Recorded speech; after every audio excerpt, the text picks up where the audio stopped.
भगवान बुद्ध की शिक्षाएं और उनके जीवन से जुड़ी कहानियां हमें जीवन के कई महत्वपूर्ण पहलुओं पर विचार करने के लिए प्रेरित करती है। ऐसी ही एक कहानी है जो भाग्य और कर्म के बीच के संबंध को दर्शाती है। इस कहानी को भाग्य कोसने वाले व्यक्ति की कहानी के रूप में जाना जाता है। ये कहानी हमें सिखाती है कि हमारा भाग्य हमारे कर्मों का परिणाम होता है और इसे बदलने की कुंजी हमारे अपने हाथों में होती है।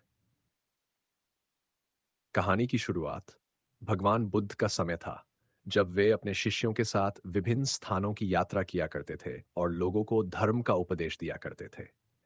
एक दिन एक गांव में उनका आगमन हुआ।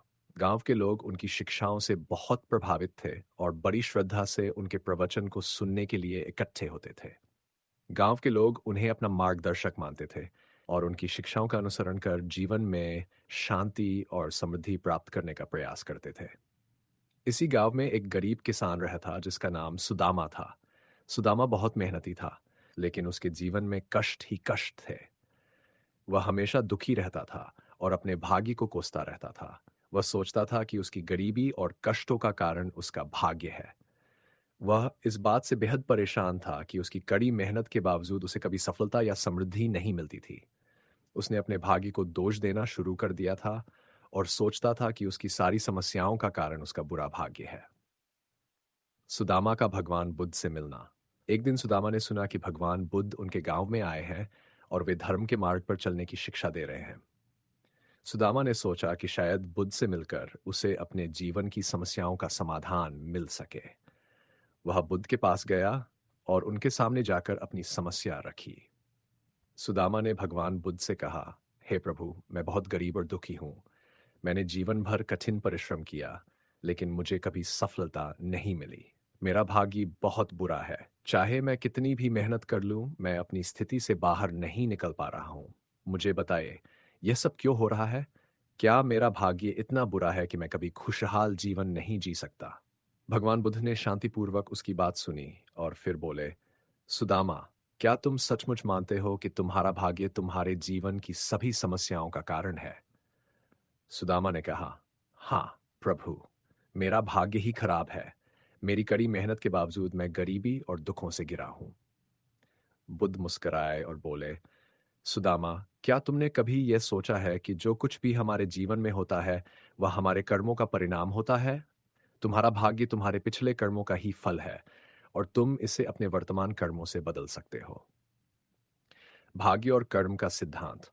भगवान बुद्ध ने सुदामा को समझाते हुए कहा, इस संसार में कोई भी चीज स्थिर नहीं है, सब कुछ परिवर्तनशील है। तुम्हारा भाग्य भी ऐसा ही है। भाग्य को कोसने से कुछ नहीं होगा, बल्कि तुम्हें अपने कर्मों को सुधारना होगा। जैसे जैसे तुम अच्छे कर्म करोगे, वैसे वैसे तुम्हारा भाग्य भी सुधरेगा। सुदामा ने उत्तर दिया, लेकिन प्रभु, मैंने जीवन भर कठिन परिश्रम किया है। क्या यह पर्याप्त नहीं है? बुद्ध ने कहा, परिश्रम अपने आप में महत्वपूर्ण है, लेकिन यह भी देखना जरूरी है कि तुम किस प्रकार के कर्म कर रहे हो। केवल शारीरिक परिश्रम ही पर्याप्त नहीं है। तुम्हें अपने विचारों, अपनी भावनाओं और अपने कार्यों को भी शुद्ध करना होगा। अगर तुम नकारात्मक सोच के साथ कर्म करोगे तो उसका परिणाम भी नकारात्मक होगा। तुम्हारा मन जैसा होगा, तुम्हारा जीवन वैसा ही बनेगा। एक दृष्टांत द्वारा शिक्षा। बुद्ध ने सुदामा को एक दृष्टांत सुनाया। एक बार की बात है, एक राजा ने अपने राज्य में एक बड़ा आयोजन किया। इस आयोजन में उसने अपने राज्य के सभी विद्वानों और ज्ञानी पुरुषों को आमंत्रित किया और उनसे एक प्रश्न पूछा, क्या मनुष्य का भाग्य उसके कर्मों से बड़ा होता है या कर्म से भाग्य बड़ा होता है? विद्वान दो हिस्सों में बन गए। कुछ का मानना था कि भाग्य सबसे महत्वपूर्ण है, क्योंकि भाग्य पहले से ही निर्धारित होता है और उसे बदला नहीं जा सकता। जबकि दूसरे विद्वानों का मानना था कि कर्म ही सबसे महत्वपूर्ण है, क्योंकि कर्म के आधार पर ही भाग्य का निर्माण होता है। राजा ने अपने मुख्यमंत्री से पूछा, तुम्हारा क्या विचार है? मंत्री ने उत्तर दिया, महाराज, भाग्य और कर्म दोनों का ही अपना महत्व है, लेकिन ये याद रखना चाहिए कि भाग्य पहले से निर्धारित नहीं होता। यह मनुष्य के कर्मों का परिणाम होता है। अगर हम अच्छे कर्म करते हैं तो हमारा भाग्य भी अच्छा होगा, लेकिन अगर हम बुरे कर्म करते हैं तो हमारा भाग्य भी बुरा होगा। इस प्रकार धर्म एक दूसरे से जुड़े हुए हैं और हमारे जीवन की दिशा हमारे कर्मों पर निर्भर करती है। राजा मंत्री के उत्तर से संतुष्ट हुआ और उसने उसे राज्य का सर्वोच्च सम्मान प्रदान किया। सुदामा का नया दृष्टिकोण। भगवान बुद्ध की बातें सुनकर सुदामा का हृदय परिवर्तित हो गया। उसने महसूस किया कि भाग्य को कोसने से कुछ नहीं होगा, उसे अपने कर्मों को सुधारने की आवश्यकता है। बुद्ध ने उसे ध्यान और सत्कर्मों का मार्ग दिखाया, जिससे वह अपने जीवन में सकारात्मक बदलाव ला सके। सुदामा ने भगवान बुद्ध के चरणों में प्रणाम किया और उनसे आशीर्वाद प्राप्त किया। उसने ठान लिया कि अब वह अपने भाग्य को कोसना बंद करेगा और अपने कर्मों पर ध्यान देगा।